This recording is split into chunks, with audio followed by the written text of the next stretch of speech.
Amis Verseau, bonjour à vous toutes et à vous tous. J'espère que vous allez toutes et tous très très bien, que vous êtes en pleine forme, que tout va bien pour vous. On se retrouve aujourd'hui pour aller voir ensemble votre roue astrologique zodiacale de cette année 2024. On va donc explorer les 12 maisons astrologiques et les 12 domaines qui s'y rattachent. On aura en fin de cette vidéo la playlist pour aller consulter votre signe ascendant lunaire vénusien pour plus de compléments d'informations. Vous aurez également la playlist des prévisions du premier semestre 2024 si vous ne les avez pas encore consultées. Je vous invite à le faire. On n'oublie pas par avance de liker, commenter, partager et s'abonner si ce n'est pas déjà fait, tout simplement pour me soutenir cette chaîne, faire en sorte que je puisse continuer de vous délivrer des messages et faire en sorte que les messages soient aussi partagés au plus grand nombre. Je vous remercie par avance très sincèrement du fond du cœur. Sans plus attendre, on va procéder au tirage et à l'interprétation en suivant.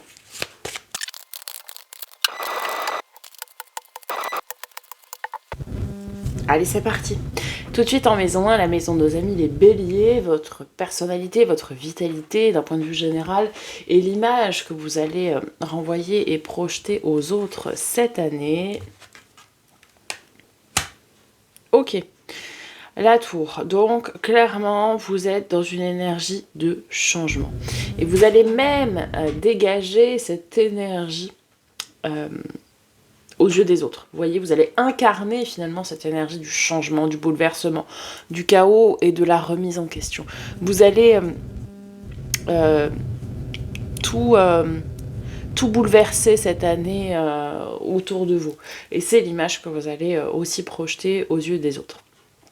En maison 2, vos ressources, ce que vous avez besoin, ce que vous possédez, vos possessions, le matériel, le financier, ce qui va vous manquer ou vous sécuriser, donc la maison des taureaux. Ok, vous avez la force et la motivation, la confiance en soi, le contrôle, l'endurance et la maîtrise.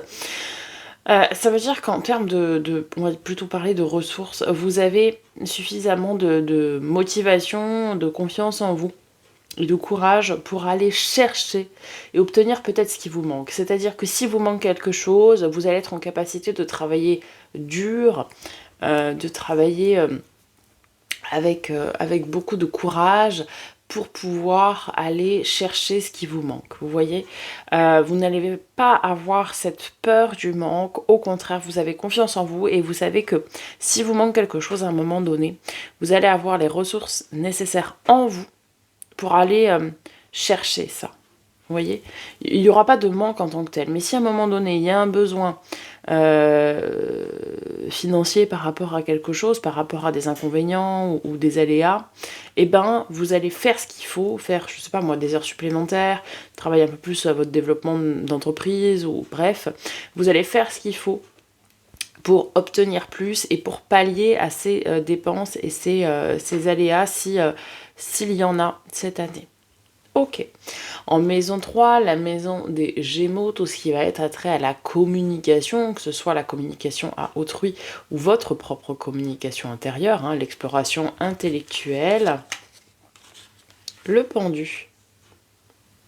Ok. Vous êtes invité à communiquer différemment et à voir les choses différemment si c'est votre communication avec vous-même, votre communication intérieure. Le pendu, c'est le lâcher-prise, c'est également une notion de foi, d'attente, de sacrifice, de gestation et de prévoyance. Peut-être aujourd'hui, vous avez une manière de communiquer qui fait que vous restez empêtré dans une situation. Et ici, on vous dit, essayez de communiquer différemment pour trouver des solutions, peut-être avec les gens avec lesquels vous communiquez, ou peut-être vous, communiquez-vous à vous de manière intérieure de façon différente pour pouvoir aborder les problèmes différemment. Vous voyez ? En maison 4, la maison du foyer, la maison de la famille, vos racines, vos proches, votre logement aussi. Le fou, ok. Le mât, le fou, on est clairement dans une énergie ici de nouveau départ. Le mât, le fou, c'est l'insouciance, c'est la liberté, c'est donc le nouveau départ, c'est l'indépendance. On a ici certains verseaux qui vont, entre guillemets, s'émanciper, hein, sortir d'un cadre, peut-être de logement, prendre leur indépendance. Il y a un nouveau départ, peut-être un déménagement, ici pour certains ou certaines d'entre vous. Il y a un besoin de liberté, hein, aussi un fort besoin de liberté. Peut-être ne plus être relié à certaines attaches ancestrales ou familiales, je dirais. En tout cas, vous êtes dans une énergie où vous voulez vraiment, et on l'a vu dès le début, hein, mais bouger les choses et bouger ce qui est établi. Alors ça, c'est tout à fait le propre du Verseau, vous me direz, hein, j'ai rien inventé, mais on est même dans des choses qui sont censées être très stables, très carrées, très droites, et ben vous voulez changer ça aussi. Ok. En maison 5, la maison de nos amis les lions, c'est votre créativité, votre enfant intérieur, votre âme d'enfant, les réjouissances. Ah, le jugement, ok, belle carte. Il va y avoir une prise de conscience ici. Le jugement, c'est la renaissance, évidemment. C'est la lucidité, c'est l'éveil ou le réveil aussi. La vocation, l'inspiration, les grandes inspirations. Ici, ça peut nous parler d'une prise de conscience. Qu'est-ce qui motive ma créativité? Qu'est-ce qui fait que je suis créatif? Qu'est-ce qui me donne un élan de créativité? Qu'est-ce qui me porte au niveau créatif? Et donc ici, vous allez avoir cette prise de conscience et vous allez faire. Vous allez aussi renaître grâce à votre créativité ici. J'ai l'impression que jusqu'à présent, vous étiez un petit peu bridé, un petit peu coincé dans quelque chose.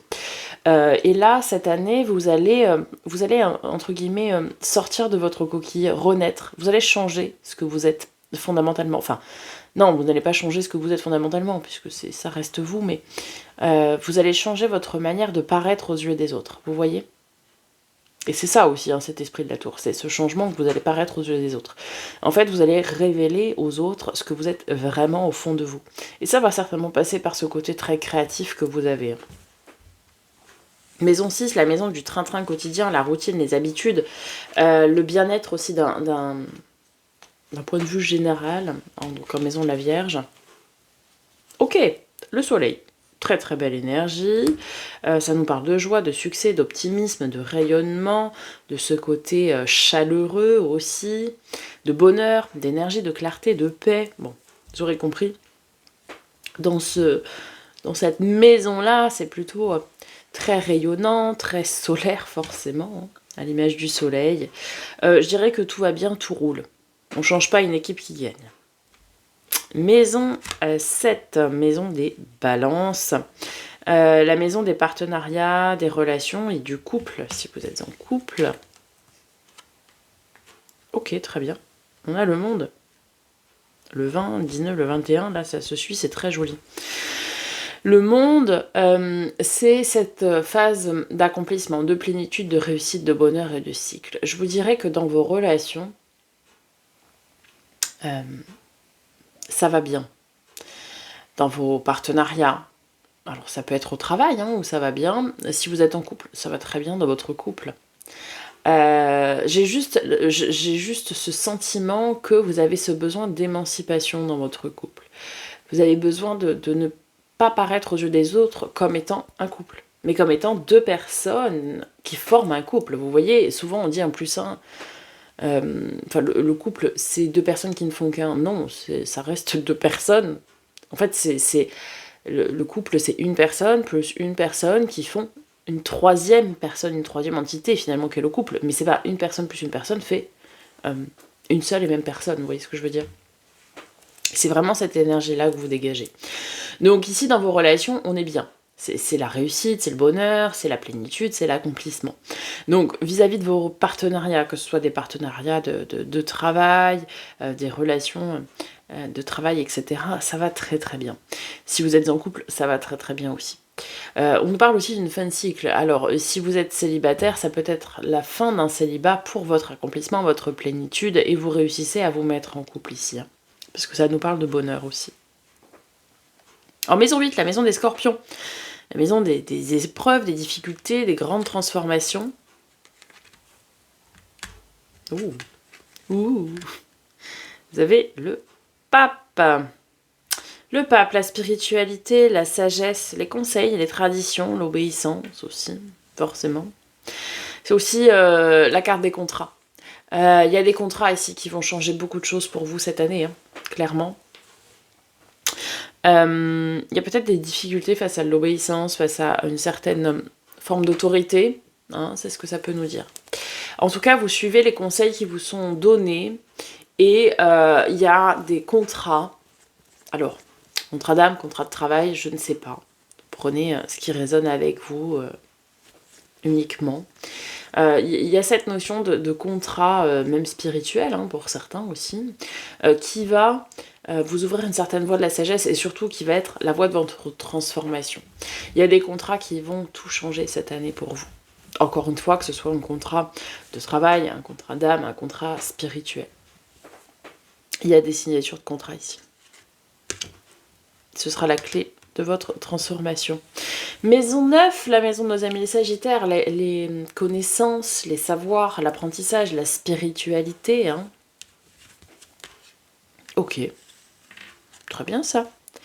Le chariot, la victoire, le triomphe.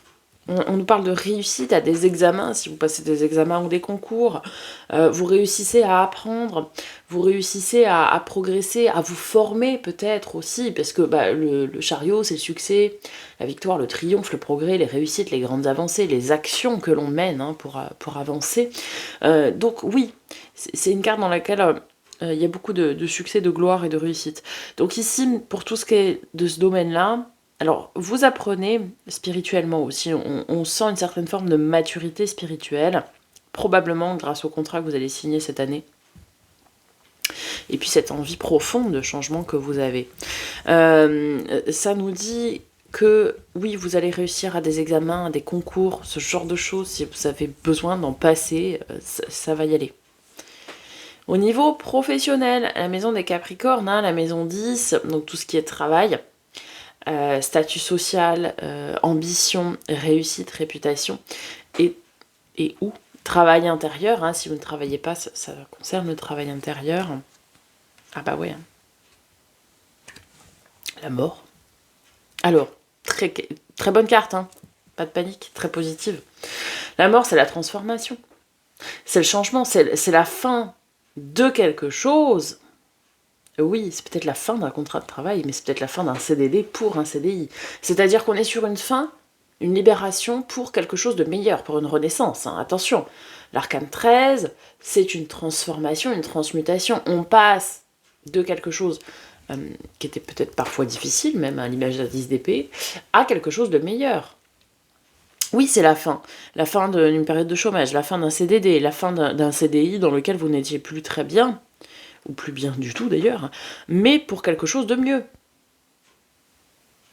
Ouais, gros bouleversement hein, au niveau du travail. Bon, déjà là, on a la carte des contrats, donc je suis pas étonnée. Hein. Maison 11, notre maison. Allez, avec notre arcane majeur, hein, l'étoile. La maison 11, c'est les amis, la vie sociale, les interactions sociales. C'est aussi la réalisation de l'ambition commune du grand tout, hein, vous savez, le grand projet commun. L'étoile, c'est les espoirs, la protection, les souhaits exaucés, l'optimisme, la sérénité, le coup de chance aussi. Vos amis vont être une réelle chance pour vous de vous accomplir, vont vous apporter une certaine forme de plénitude. Je parle des amis très proches évidemment, hein, pas les gens que vous croisez 3 fois dans l'année quoi. La vie sociale va être importante pour vous, mais elle a toujours été importante pour vous, pour nous, hein, parce que je suis moi-même Verseau. On est des signes d'air, donc des grands communicants, et on le sait que nos interactions sociales sont très importantes. Dans le domaine relationnel, on a vraiment une très belle année, hein, clairement, le monde, l'étoile. Il y a juste cette notion d'image qu'on va renvoyer aux yeux des autres. On veut changer cette image que l'on a de nous. C'est la seule chose.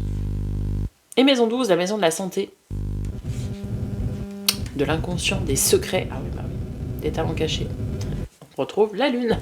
C'est également l'arcane majeur de cette maison. Donc des poissons. La lune, c'est les intuitions, l'inconscient, les secrets, les rêves, l'imagination. On parle de cycle aussi, peut-être des problèmes de cycle féminin, parce que la lune, très reliée au cycle féminin, forcément, on le sait. Il pourrait peut-être y avoir des santé par rapport à des problèmes de santé par rapport à tout ce qui va être appareil urogénital, féminin, etc. par exemple. Ou une grossesse aussi, parce que ça nous parle de cycle. Ici, on nous dit quoi? On nous dit que, eh bien, il y a un travail à faire quant à des choses un petit peu mystiques, un petit peu cachées, etc. Il pourrait y avoir des secrets aussi qui sont révélés, qui sont dévoilés.